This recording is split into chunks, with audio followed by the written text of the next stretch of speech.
Just talk about what happened that morning. That particular Friday morning, we got up like usual, got them dressed, and we all went outside. And I always watched them across the street every morning.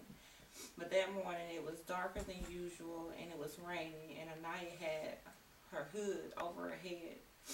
And I watched her look both ways, and at the time my car wasn't coming.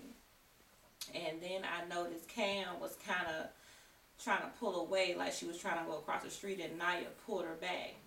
And then the other bus was coming down the road, and I'm assuming that they thought it was their bus, so they was trying to hurry up and cross the street.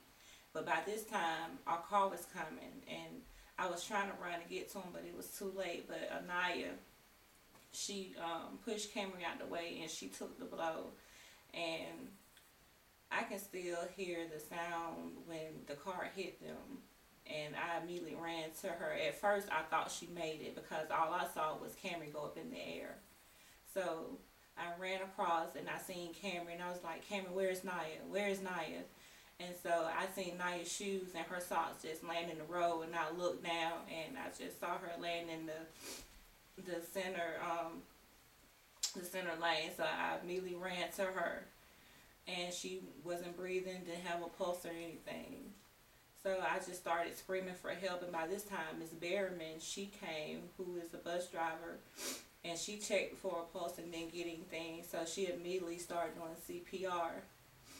And at first, I didn't know was it gonna help or anything because she still wasn't breathing. Then finally, she took that first breath, and I knew then that she was gonna be all right. I didn't know the extent of her injuries, and I was still worried. We were both soaking wet because it was raining that morning. And so when the ambulance and stuff came, they made me go in the house and put on shoes and change my clothes and everything. And that's when the ambulance came and took her to Athens Regional. And when we got there, the only thing that they told me was that she had a broken leg, which was her left leg, and that possibly she had lost a kidney, but they wasn't for sure. But they had called Elgiston. So when we got to Elgiston, that's when they told me the other injuries that she had gotten from the car wreck. And that whole day, she was in surgery, I know, for about 12 hours. And it was just agony sitting there waiting to see what the outcome was going to be, because the longer they went without telling me anything, the more scared I got. So I just went to the chapel and I just prayed that she be okay. And then they came back and told me that they did 5 surgeries on her leg, and they got the left leg blood to flow, but they didn't know how long it was gonna last because every time they'll get it to run, it'll stop. And they told me if it stopped again and then go through the middle of the night, they would have to amputate her left leg. And I didn't want that to happen, but if that was gonna save her life, then so be it. So I gave them permission, and the next day they had to amputate her leg because the left leg still wasn't getting any blood flow. And it's just been hard ever since, because after it happened, they amputated her leg. I didn't know what to feel or how she was gonna deal with it. That was my main concern. Thinking when she woke up and realized all that happened, was she gonna be angry or was she gonna be upset? And I just didn't know, and I just worried because I didn't want her to feel like it was her fault, or this happened to her. I just didn't know what to think. But I do think, I mean, she don't think she's a hero, but I think she is, because if the car would have hit my 5-year-old, I know she wouldn't have made it. She couldn't have sustained those type of injuries.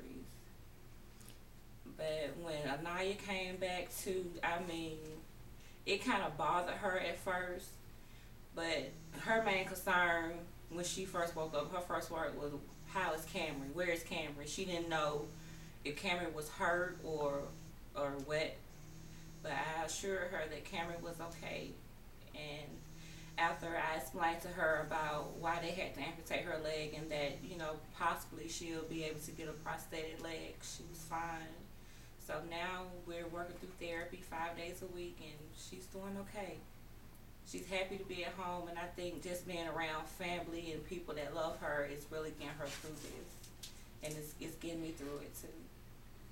Why do you think a 9-year-old girl would step in front of a truck to save her sister? Why do you think Anaya would do it? Anaya just has a big heart, and even though her and her sister, they fuss like any sisters do, but Anaya has always been very protective of Camry, always. What would a new house mean for your family?